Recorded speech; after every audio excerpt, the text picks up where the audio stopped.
Yeah, well, hi everyone. I appreciate it. Thank you, Amy. I appreciate it. I need it. Um, my name is Will DeLorenzo. I own Statesmen Trade. It is the dumbest video named company that I think you'll ever hear.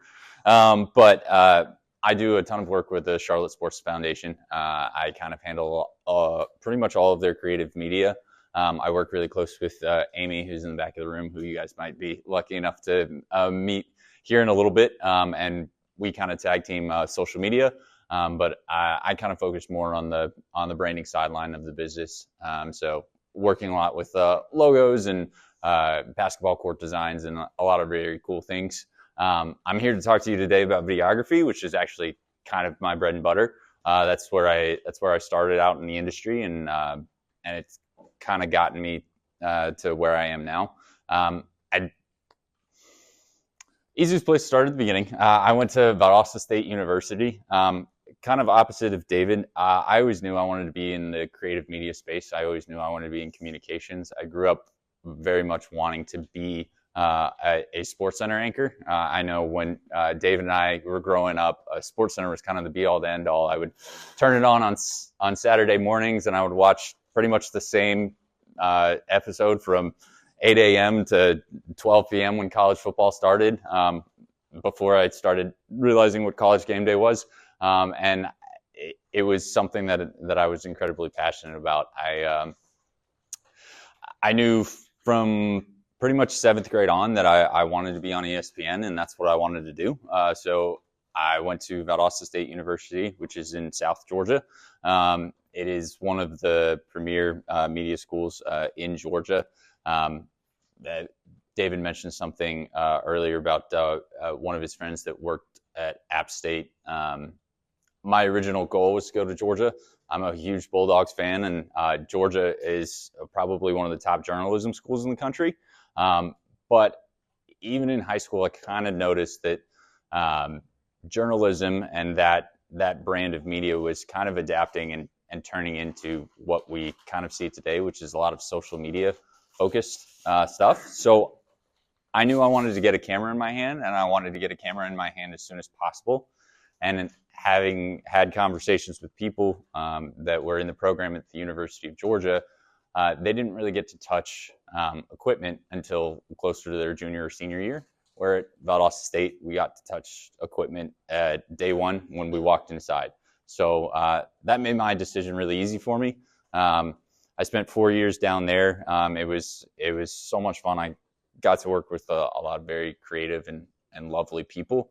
When I graduated, I still very much wanted to pursue the life of a reporter. So I spent probably 6 or 7 months trying to find a job at a news station. I spent countless hours applying for jobs, throwing my video reel from college, where I got to be on the news and trying to get one of those jobs. And unfortunately, nothing worked out. But that one piece, that unfortunate side has kind of evolved into what I get to do now, which I feel is a whole lot more fun than what I see on TV all the time. But not to bore you guys with that and my story, I want to talk to you guys a little bit about sports videography. Sports videography is to me where I see a lot of sports media going. I know Alex in the back who I have never met before, but I have followed on social media for a number of years. He heads up a team at the Carolina Panthers that do incredible video storytelling, and it's something that I think every single one of you has some sort of experience in already. I think for the most part, you guys have had camera phones and cameras in your hands since you can remember. You probably don't remember a world without them. Which is strange for me to say, but it's a very unique and cool medium that is even different from the world that David was talking about in photography. There's so much. While you both have cameras in your hand, you're looking for two kind of totally different things. You're looking for the moment, but you're looking at capturing the moment in a very specific and different way. As we move on, we kind of talk about why it matters. Number one, I grew up playing high school football. When I was a high school football player, I had a ton of friends that were trying to get recruited and go to school.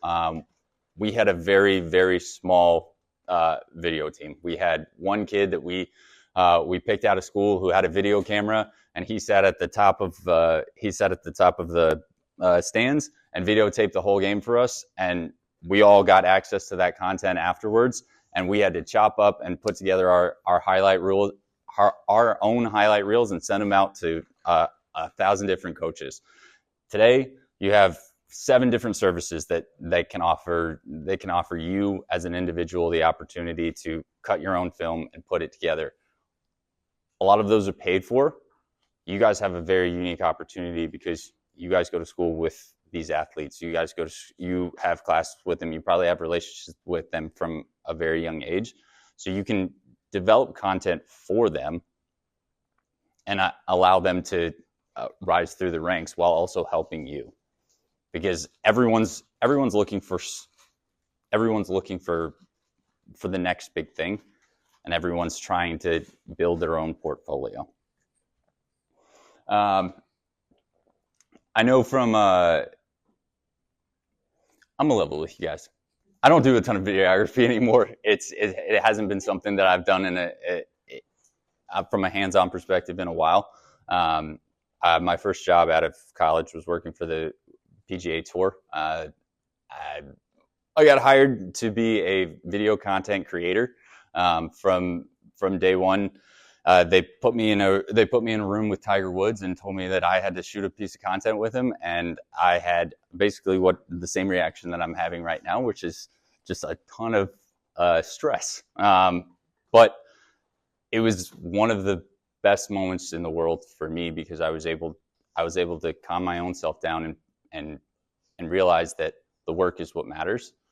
And as long as you focus on the work in front of you, you can create something special. And I've been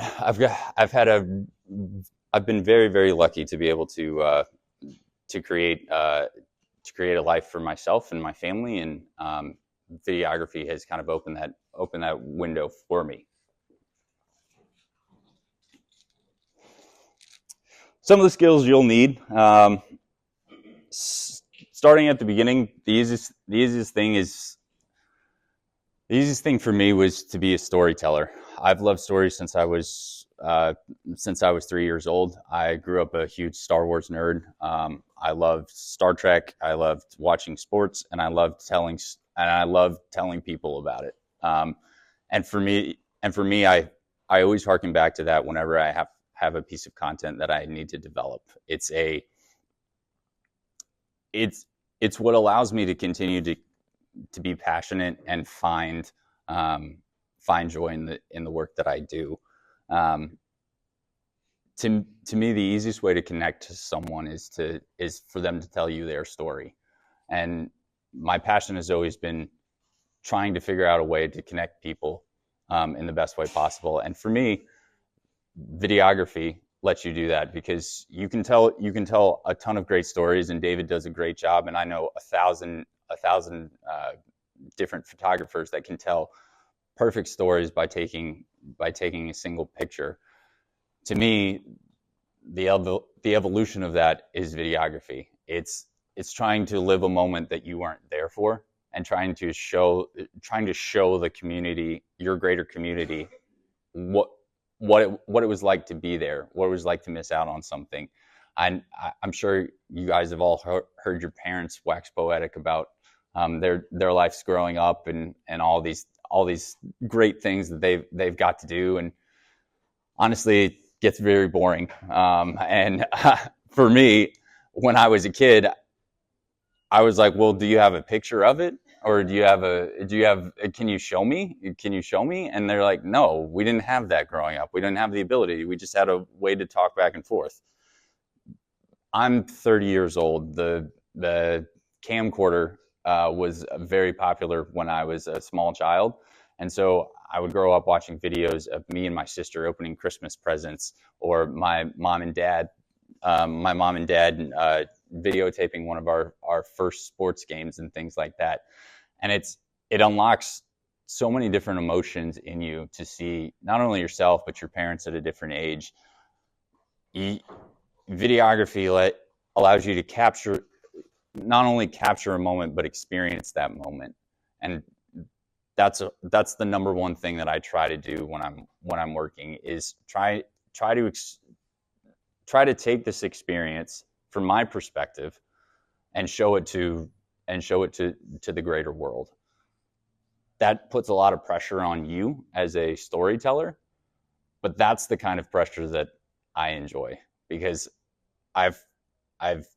we've all listened to stories. We all know what a good story sounds like to us, and we all know the best way to convey a story from our perspective.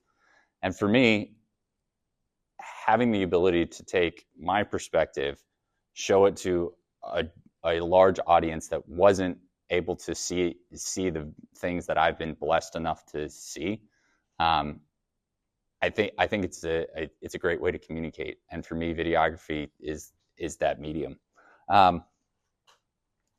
So starting out with camera equipment, as you can see, I don't have the arsenal that David has. I've taken, starting out at the Tour, they had equipment that I used. Moving on to the Charlotte Sports Foundation, they have equipment that I use. But when I want to do something personal for myself, I rent. I go out. Lens rentals has been a best friend of mine, I think, since I was in college. I've had an account there forever. They don't even bother emailing me anymore because they see my name pop up so much on the different things that I'm trying to rent or I'm trying to look at.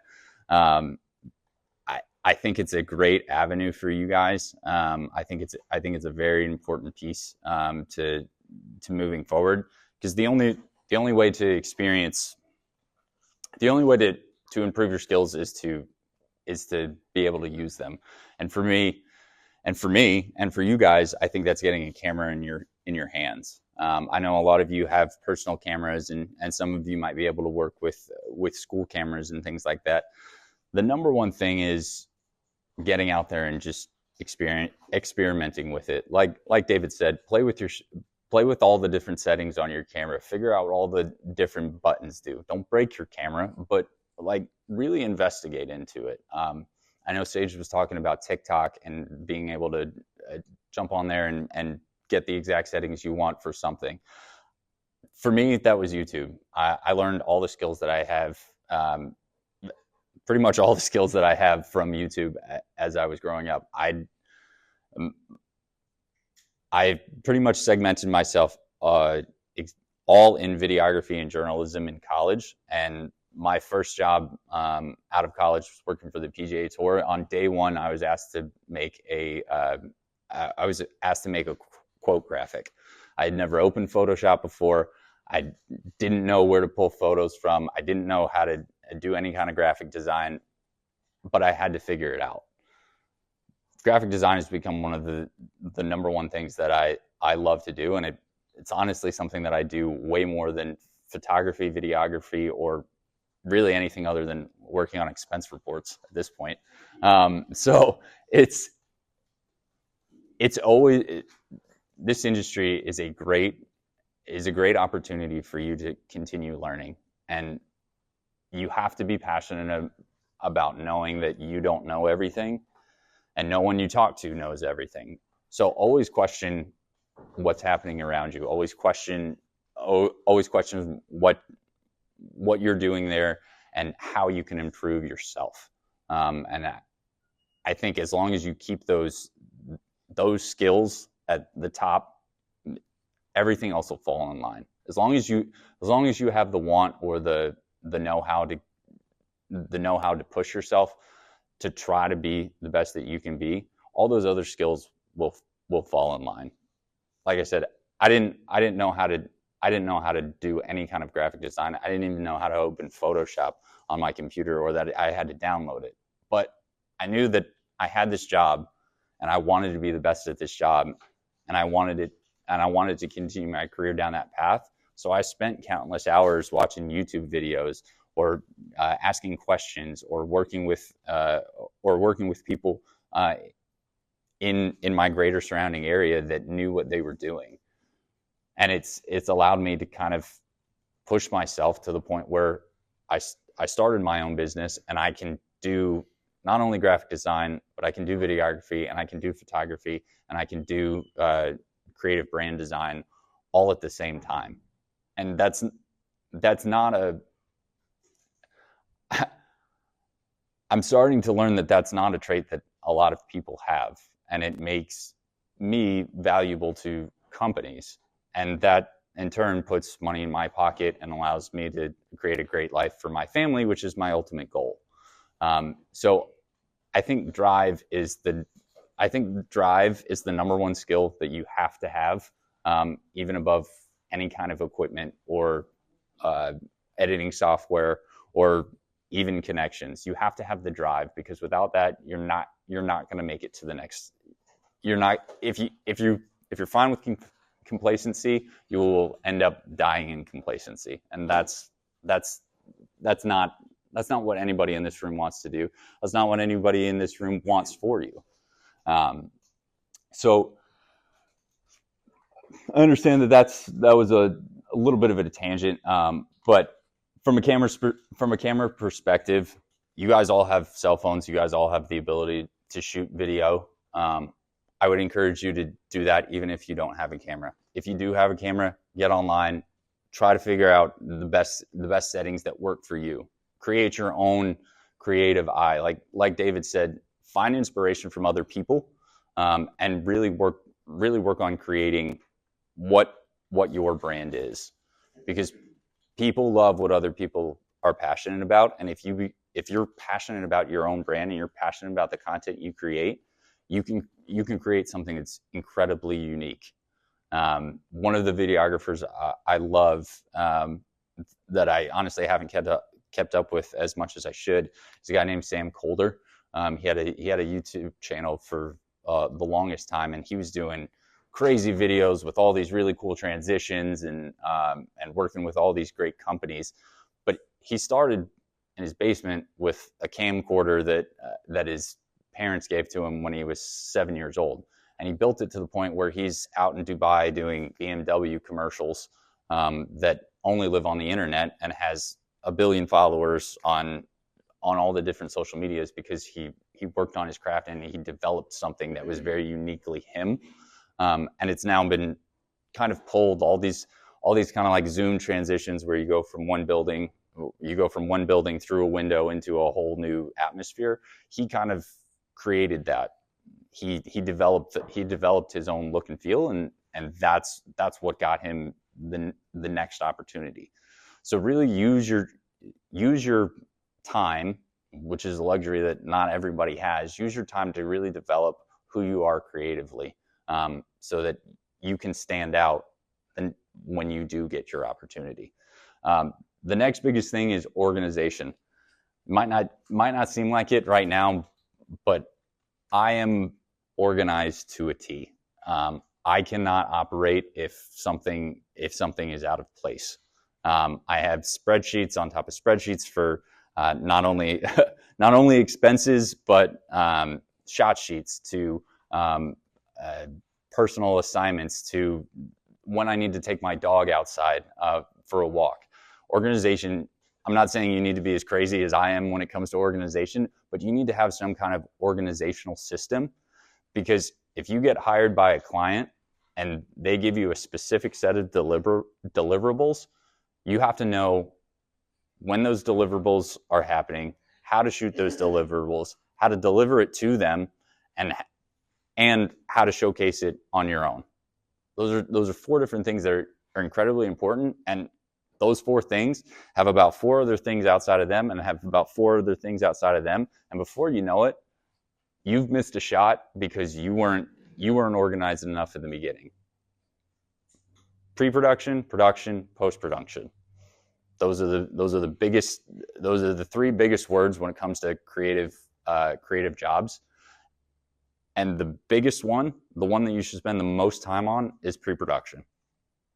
I love pre-production because it's exactly what I just said. It's all organizing and making sure that you have a great plan.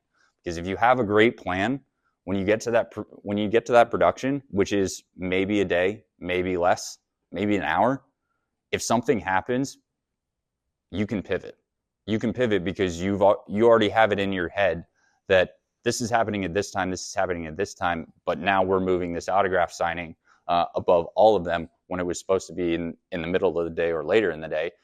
Because you're organized enough to know this is now moving here, you can say, okay, I've got that covered, check. I'm still going to get that, and then I'm going to be able to get the next three things without a problem. So organization is huge. I can attest to his organization.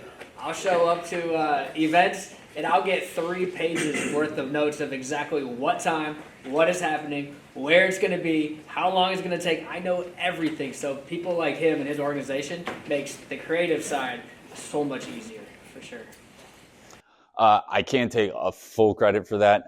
I've always had like a bit of an organizational system. My wife, who is somehow more organized than I am, has developed this incredible system that she handed over to me and her job. And as kind of right-brained as I seem right now, I'm very much a creative brain. I love spending as much time as I possibly can coming up with ideas or figuring out cool ways to shoot things. But what she kind of taught me is that the way that I get more time to do that is to be organized on the front end. Because if I give David the 7 things that he needs to have and where he needs to be, he can mark that down. He can manage his own time. But when he's not shooting that, he's free to do whatever he wants. He can go shoot fans. He can go shoot outside. He can, perfect example for the Charlotte Invitational. It's a tennis tournament or a tennis exhibition that the Charlotte Sports Foundation puts on. I gave David a list of deliverables that he had to give to us. He got that ahead of time. He came in and said, hey, you know what would be really cool is at the Spectrum Center, you can kind of get up on top and shoot straight down, and you can get this really cool image of the court from the top. I didn't know that was the thing. I didn't know that existed. I didn't know that the Spectrum Center allowed people to do that. But because we were organized ahead of time, David was able to go up there, and he got some really amazing shots that we use in a ton of promotional material. That gives a ton of value to the Charlotte Sports Foundation, to me as a contractor, and to David as essentially a subcontractor, who his photos getting used in the Charlotte market in front of all of the eyes of the peers of the people that he wants jobs for. I get all the content that I need to deliver to the Charlotte Sports Foundation, but I also have this new piece that can say, look what we did. Look what we did as a content team. Look what we were able to put together because we had that organization from the top. And I'll pause for a minute. Just that kind of like random innovation. Now we can use those cool shots to put on our social, on our website. It makes our events look more appealing because we have these creative shots. We have these high quality things. So had we not been organized, had we not, had the right people in the room, and had we not had someone say, hey, let's try this, that's a shot we would have missed. And with these guys and their creative brains, and I'm gonna tease with Will for a moment, there's a new tennis event in America who has the same look and feel as what Will has created. So he's getting noticed nationally, and people are noticing. But that's credit to us, and I told them, y'all can't go nowhere, because the content that they're shooting for us and the product that we're getting, we need that. So when we go ask for, events like, hey, we want to bring this event to Charlotte. This is the products you're going to get. These are the people that we work with. So we want to say, hey, can we get a Super Bowl here? These are the people you're going to be working with. This is the content that Charlotte has. These are the people that Charlotte has. They're going to say, oh, wow, they know what they're doing. We trust them. Because look at what they already put out. Look what's in their market. their market is clearly ready for this. But we can't show that if we don't have nothing to show. So it's like a domino effect. It all boils down and comes down to these guys. These guys help us tremendously. We can't say, hey, we can do it if we have nothing to show. Goes back to your portfolio. I can do it, I have nothing to show. So when you are an asset and you're giving us, we're gonna pay the big dollars because you're giving us the things that we need, and we're getting more and more and more opportunity. So that's just, I just want to pause there and kudos to these guys for doing that, because they are huge assets to us. I think that's something that you can bring to college with you, right? You're not the only creative that's going to go to college and say, hey, I want to work for your sports team. There's going to be other students, right, from other high schools all over the country that want to do exactly what you're doing. If you start doing these types of things, what kind of value are you bringing to your high school? Use that in your portfolios. When you go to college, you say, hey, at USC, I want to be on your creative team. Here's what I've already done. Here's how we helped our high school. Imagine what you can do at the college level. If you just show up and say, well, I took pictures of my buddy one time, there's going to be other students, right, that have been doing a lot more. So this is your chance to start. You don't have to work for a big professional agency now. You can do it already. Your athletic directors and everybody else will thank you a million times for all the content that you provide them. So you can start doing that now. There's also like a ton of free, maybe not a ton, but there are free resources where you can track analytics on how like your content performs. So like to that point, like if you go to a college athletic director and say, hey, like for my high school, when I started taking pictures, our engagement increased 5% over the course of a year. Like that kind of having hard numbers, you guys will learn this over the course of your careers, analytics drives everything. So like the more that you can show like tangible, this is what I did, it'll help you tremendously. So like if you guys need help with any of that or need like any of those resources, just let us know. We can help you get situated with that.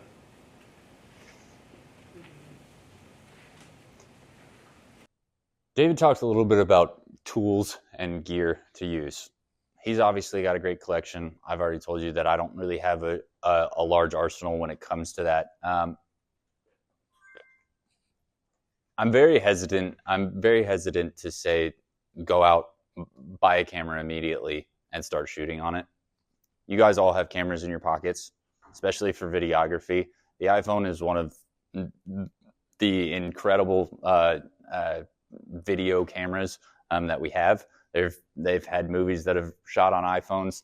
It's a little misleading because they put like $20,000 lenses on top of them. It's more, but that goes back to David's point about investing in a lens rather than a camera body. But you have so many tools right at your fingertips that I didn't have growing up, and the people before me definitely didn't have. You guys have been editing and shooting videos since you were yay high, and you're far better at it than anyone that's in the industry today because you grew up with the technology. It's why I'm better at computers than my dad is. You know, I grew up with a gateway in my house, so I learned as the technology moved up. You guys are learning as the technology moves up. CapCut and iMovie was barely created when I was a kid. And Apple products were so expensive that only maybe one kid on the block had a laptop that we could go and shoot a video on and edit.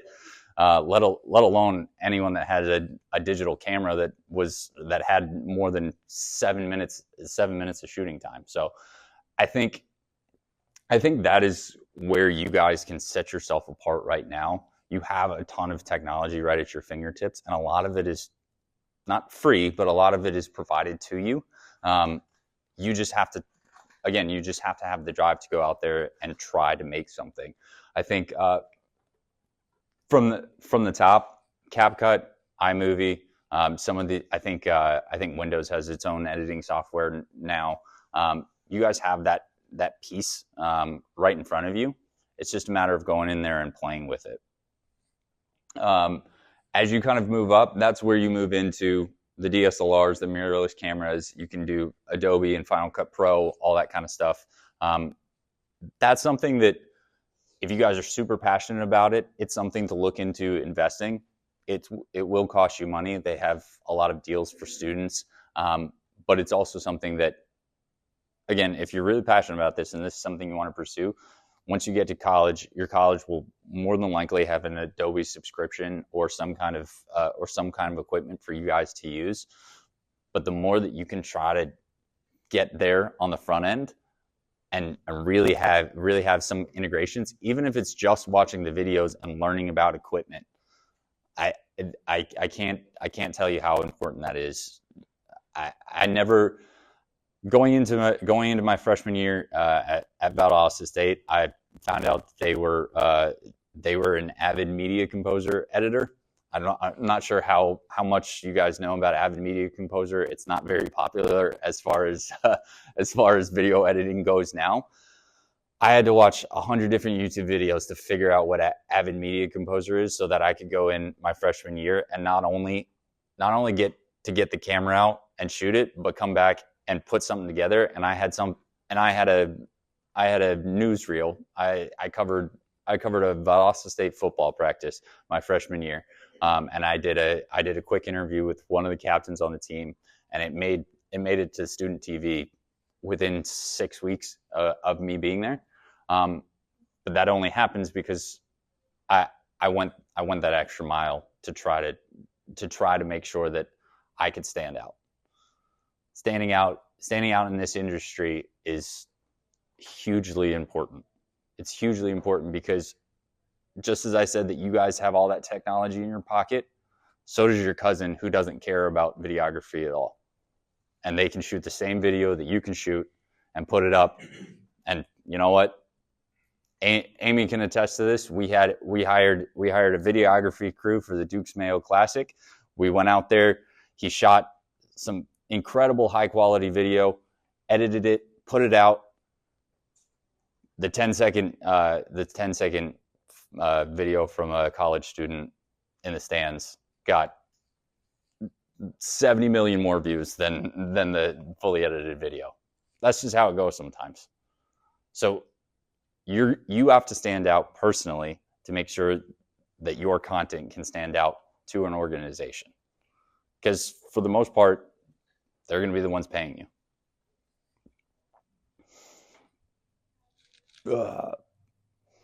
Business basics, like David said, having a portfolio is huge. For videography, it's a little bit more reel specific, because you have to show you know how to shoot.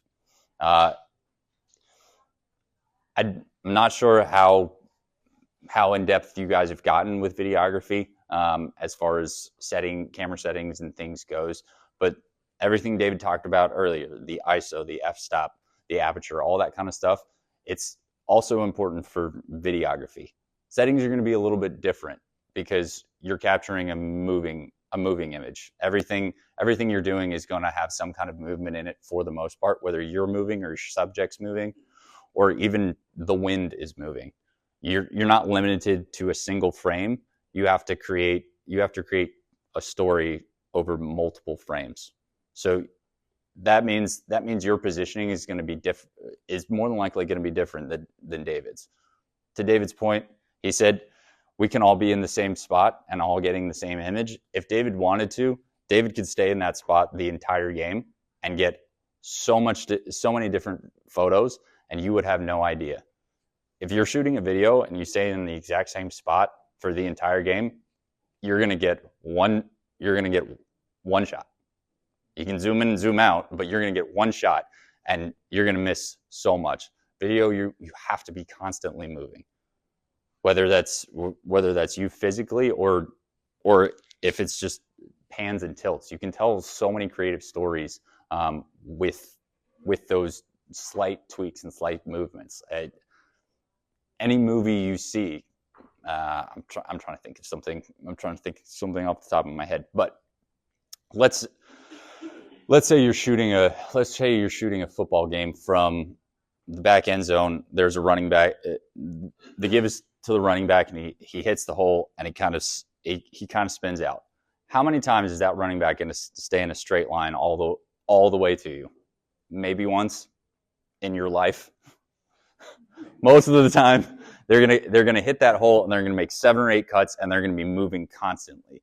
As a photographer, you have the ability to kind of switch and just hammer the button and go back and forth, and maybe you'll get something.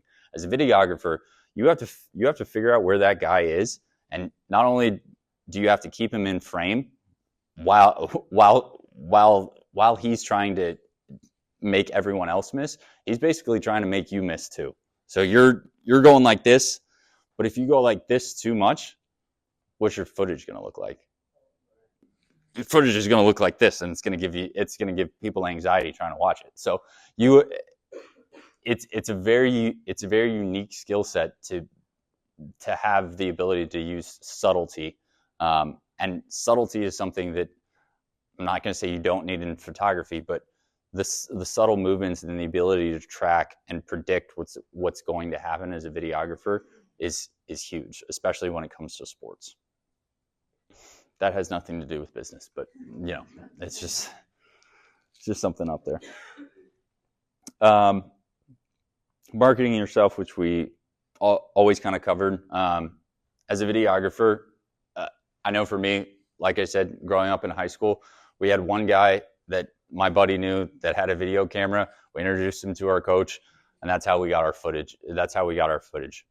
You guys have a leg up because you guys are already in conversations, not only with your athletic directors, but your coaches, and again, the other athletes in the school. Connect with them. See what they're looking for.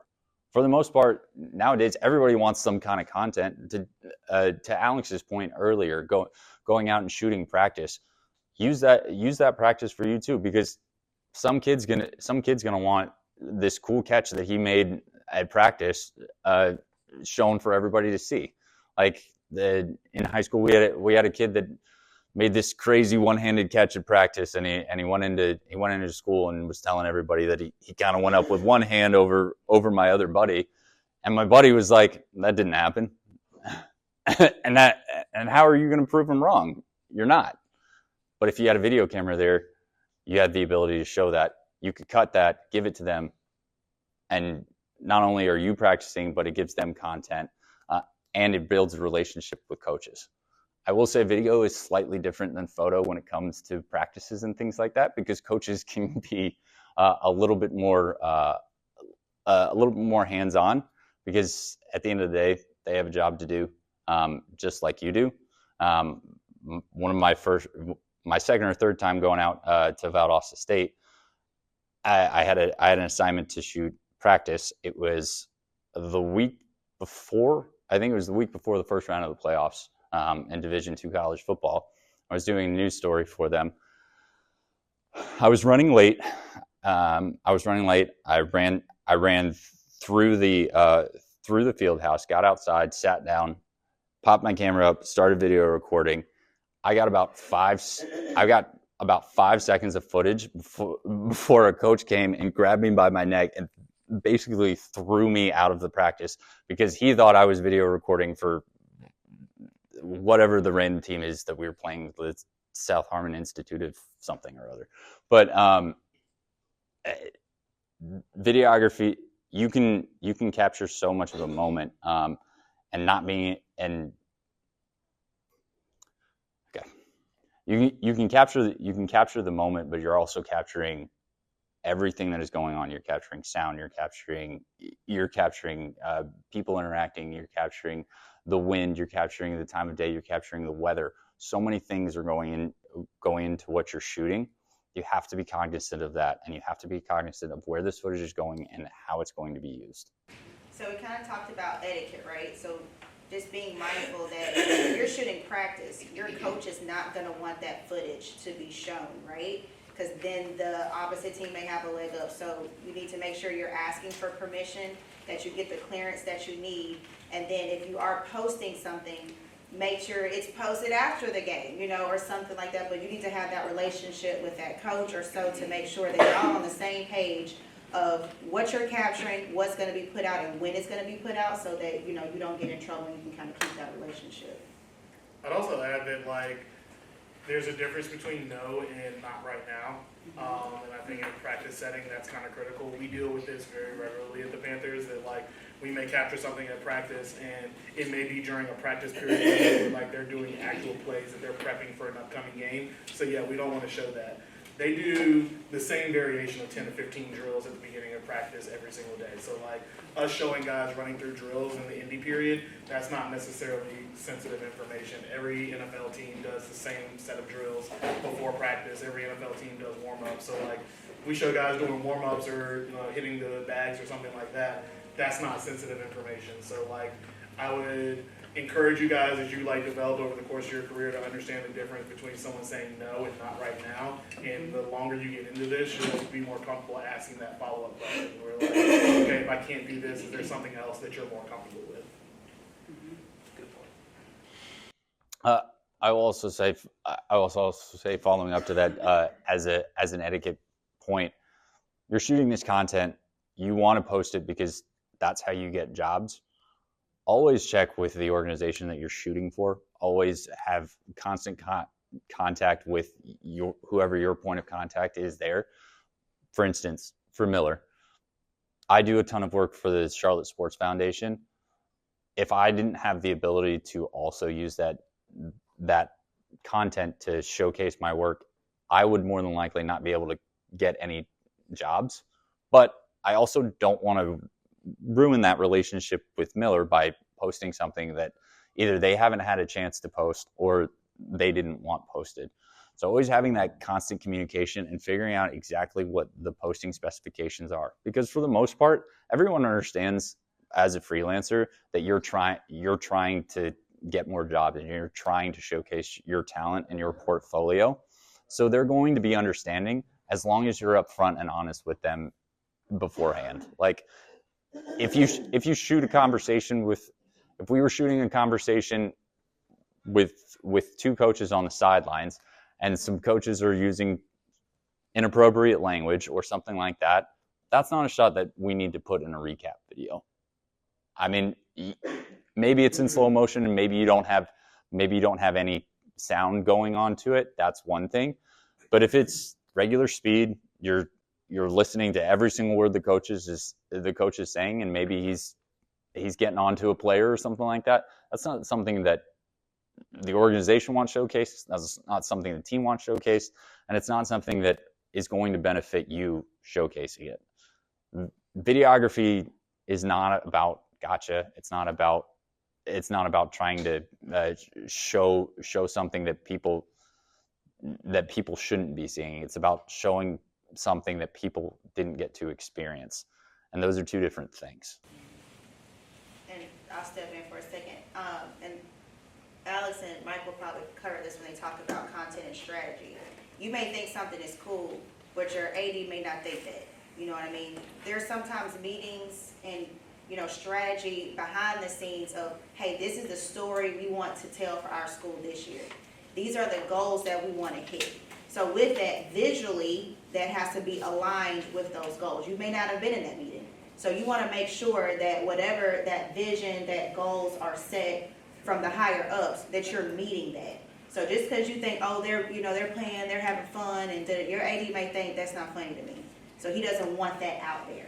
So you just need to make sure that you're cognizant that you're aligned with the storytelling and the messaging that your higher ups are trying to put out there. Know what you're shooting and know who you're shooting for is the number one thing, because at the end of the day, your client is most important. It's cool to have stuff for your own video archive and things to have, but if your client isn't happy with what you're shooting, you're not going to get jobs. You're not going to get the opportunities that are so incredibly cool. I wouldn't have gotten the opportunity to meet Tiger Woods or to interview Jordan Spieth or some of these other golfers if they thought that I was just going to bring my camera phone in there and turn it on and just stand there while they talk to other people. Like I have the ability to do that because they know when they're having a private conversation, it's not going to get posted somewhere. So always know who you're shooting for, always know what you're shooting against, and always have some sort of end goal in mind. Again, it doesn't have to be the big cinematic recap video. It could be a single shot. It could be a quick slow motion. The one I go to off the top of my head is Joe Burrow a few years ago in warm-ups, where he throws the pass to Jamar Chase and he does like a spin really quick. That's an awesome shot. That doesn't need to be in a recap video. That needs to be posted immediately and go out there. You're only going to get that. You're only going to be in that position, one, if you're more than likely working for the team, but two, if they trust you enough that you're not going to get in the way, or you're not going to let the moment become too big for you. Again, to David's point, you get to work with some really cool people in this industry, and you have to temper yourself and know that they're a professional doing their job, just like you're a professional doing your job. That there's a balance there. Obviously, don't get in the way of LeBron James, but still get your shot, still get your moment, still capture. It's your job to tell the story that he is writing on the basketball court. So make sure that you position yourself in a good spot, but always think about what's coming next. How much content do you take, and what percentage ends up getting used from that event? It's a tricky question. I would say we probably ingest, from a video perspective, if we'll use the football game as an example, we probably had maybe 3 hours worth of footage from the football game, not including like the actual game reel that runs about 4 hours. I think Amy would probably know better than me. I think we've used maybe 2.5 minutes of video content. There's a lot of stuff that's not getting used. That doesn't mean it's not good. It's just, as a content and brand, and I know Alex can kind of go into this, you want to have it more than you want to have less. You can always drop in a different shot if it doesn't work, but you can't go back and reshoot it. So you're always going to be shooting. You always have some sort of content plan. For the most part, for a Charlotte sports event, we're always going to do a recap video. We're always going to do some kind of in-moment posting, whether that's photography or videography. And then we'll probably use some of that content for a larger storytelling piece down the line. So maybe the one shot of the coaches shaking hands doesn't make the recap video, but maybe that makes a commercial that's running across networks across the country. You never know what the content's going to be used for, so you always want to make sure your shots are clean from a shooting perspective. I'll kind of get into that here in a second, but clean from a shooting perspective, that we're going to be able to use that for whatever we need, whether that's social media video or TV, or just something that gets posted on the internet. Maybe it's maybe we're giving it to a client or something like that. You always want to have as much variety and usability as you can get after in a single shot. What was your question? So, like, not for football, like for basketball games, and people are like on a court and they're recording like closer like videos of the players. They're not gonna like continue to record the whole game because it's like it's a game of runs. They're gonna be on the other side of the court, and the people on the other side are going to take the video of them. That means that you won't be like recording for like as long as you would do for a football game. Like they would have to like record for a little bit and then like stop recording. Like, do they do that on the like? Yeah. So you don't. Typically, what you guys are going to be shooting for is either quick social or your personal reels. You're not going to be shooting the whole game. You're not going to be recording the whole game because you have to move around. You have to go eat. You have to take a break. Like all this kind of stuff. For the most part, like that 3 hours worth of footage, there's probably 4,000 clips or so, and they're all anywhere between 2 seconds to a minute and a half to 2 minutes. Typically, the videography that I do is not necessarily long form, and is it's not meant to be shown over the extended period of a clip. It's meant to be chopped up and put together in an editing software to create a larger story. So yes, to your point, if you're shooting a basketball game and you're shooting close up and you've got this really good shot and then he takes off and goes down the other end of the court, you can stop recording if you want and somebody else will pick up that close-up angle, or you can continue recording all there and you get this nice big wide. For the Jumpman Invitational, Oklahoma won on a last-second buzzer beater. We had one videographer in the stands and one videographer on the court. The videographer on the court was not on the close-up side where the shot was. He was all the way in the back. But the shot that he got was the guy dribbling up at the court, shooting the ball. He tracks the ball into the hoop. The guy falls down, slides back. He pans down to him as another player runs down and punches him in the chest because it was like, he's very excited. That's an awesome shot. That is in every creative piece of marketing that the Charlotte Sports Foundation is doing. They've developed a whole campaign about introducing Charlotte sports to the city of Charlotte. That shot is in there. No, it's not the classic slow-mo of the guy slowly raising his hands up, shooting a basketball, or turning to the camera and smiling, or turning and high-fiving a teammate. But that's just as important as one of those shots. I'm going to jump out of this real quick because I wanted to show you guys just a couple pieces of content. All right. And before I say anything to it, I just want you guys to kind of take in the pieces as they are, and write down any notes that you have on them. I've got 3 pieces. They should all be about 5 or so minutes each.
This one, hold on, this one.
So there's 3 different pieces of content, shot 3 totally different ways.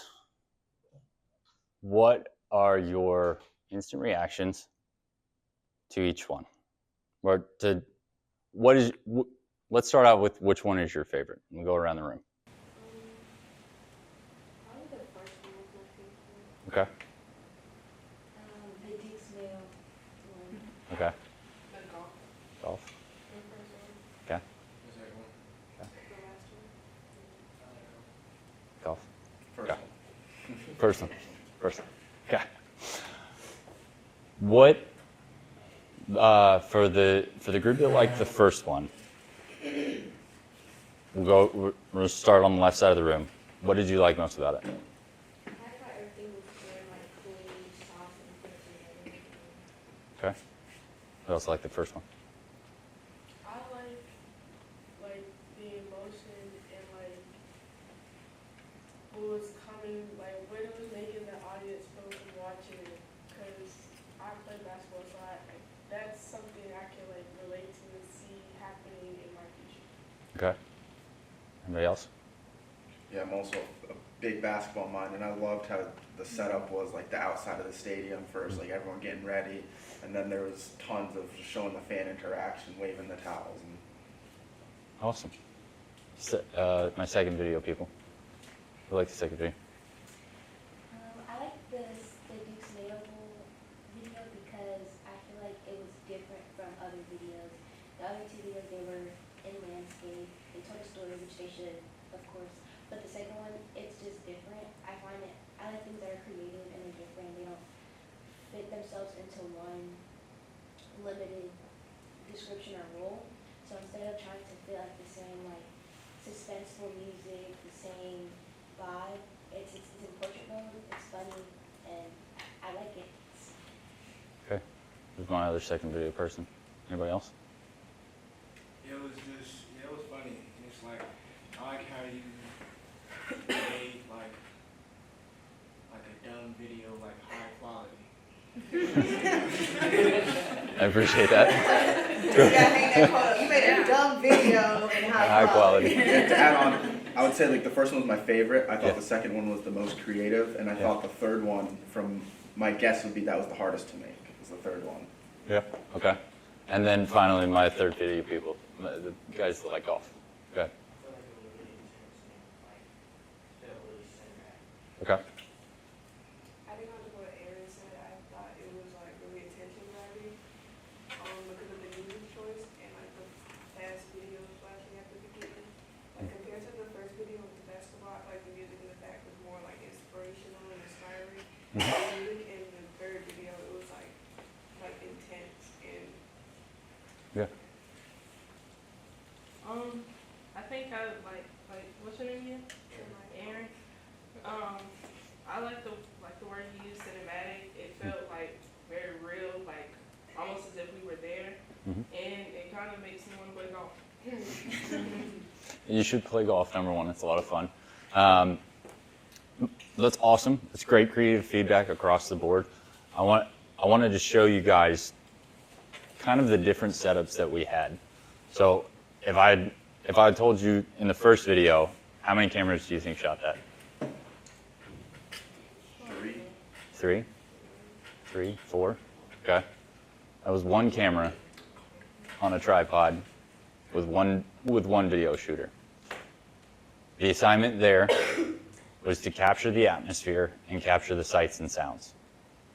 So our videographer, we worked together and we came up with this idea that was just to keep everything as wide as possible to give the audience the feeling of just the scale of the event. This was the third year of the Allied tip-off last year. It was the second year of the Allied tip-off. The first year, they had Caitlin Clark and a couple other very big women's basketball players that came in. The second year, they had 4 teams, including the University of South Carolina, which I believe was the defending national champions at the moment. And we wanted to show the epicness and the scale of the event. We had all of these people come in. We chose to put a single camera on a tripod and move it around the stadium without any kind of video movement whatsoever. And it gave you this inspirational, epic feeling without having to do really much of anything except putting a camera there and pressing record. Second video was an assignment that Miller, the communications director, gave me the morning of the bowl game and said, we need to do something, we need to post something, we need to post something that gets people excited about the game. You have this jar of mayo, and that's it. I had a camera in my hand. I kind of went around with the thought of, I don't know, maybe we can do something. Maybe we can do something with placing the jar in certain areas and getting like this epic feel of it going through. And then I got down there, and I just said, well, what if we made the mayo jar like alive? The Duke's Mayo Classic, or the Duke's Mayo Bowl, is a very fun-loving experience. At the end of the game, they dump a bucket of mayo on the winning coach, and he goes around and gives all his players a hug. It's very gross, very disgusting, but it's so much fun, and it sets the tone for what bowl season is. It's a culmination of these guys' college careers for some of them, and it ends in a lot of fun. We didn't have any plan to that. It was just something that we experienced, and we went through and made something silly out of it. It did really well. It did better than the Ally tip-off video that had all of this emotion put behind it. And maybe that's the way it was shot. Maybe it's the way it was posted. Or maybe it's just that people connect to those videos a little bit different. It's pretty cool. The third video was, the job was two things. One, showcase the winner of the 2019 Players Championship, and two, showcase the song that the PGA Tour paid a lot of money to have orchestrated by a chorus of like 1,000 horns in Boston or something or other. That was my assignment. That was the fourth video. I had started 2 weeks before that working for the PGA Tour. I didn't shoot any of that content. That was probably 7 or 8 different cameras over 7 days that I had to sift through and create this magical story that told Rory McIlroy while also doing the number one thing of showcasing the song. Those are 3 different videos, essentially three different points that I had to hit, and I told the story in 3 very different ways. They were all, for the most part, going to the same audience, which is the general public. Granted, golf is more golf specific. Charlotte sports is a little bit more Charlotte specific, but it's still, you still have to be able to tell a story, and you still have to be able to do that and be able to manipulate not only a camera, but manipulate your edit so that those stories can cohesively come together and create something special. And it all appealed to each one of you differently. And that was the biggest thing. Me personally, I think I'm proudest most of the Ally tip-off video because we had a succinct plan and we knew exactly what we wanted to do, and it came out pretty close to right on the money of what we wanted to do. That was the least. That was the video that performed the least. It was without a doubt the one that got the least amount of views. The last one is the one that got the most amount of views, and that's only because Rory McIlroy retweeted it. So it's one of those things like you have to set your own personal level of success in a lot of ways. And for me, metrics and analytics are what's going to drive the success for the client. But for me, it's telling the story and telling the story the way I want to do it. In all 3 ways, I got to tell the story the way I saw it and the way I wanted to. But the performance of them didn't necessarily indicate my love and the passion that I put behind it. The one in the middle did far better than the first one, and it took me 25 minutes to shoot it and maybe another 15 minutes to edit it. So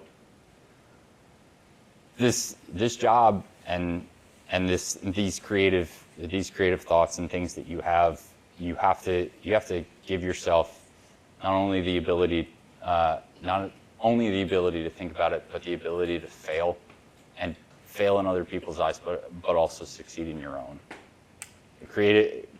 Being creative and being a creative person comes with a lot of weight, because not everybody likes what you like, and you have to be okay with that. And hearing no in this industry is hard. Hearing I don't like that, you need to change it, is even harder. And that's something that you're going to have to get used to, because it's going to happen a lot. You have to be okay. You have to be okay knowing that at the end of the day, even if this isn't the product that I want put out there, it's the product that the client wants. They're paying me. This is what they want. This is what they perceive to be success. That's fine. I can't take all that footage and go recut it and do whatever I want with it, but I know that I gave it my best, and I know what my image of success looked like.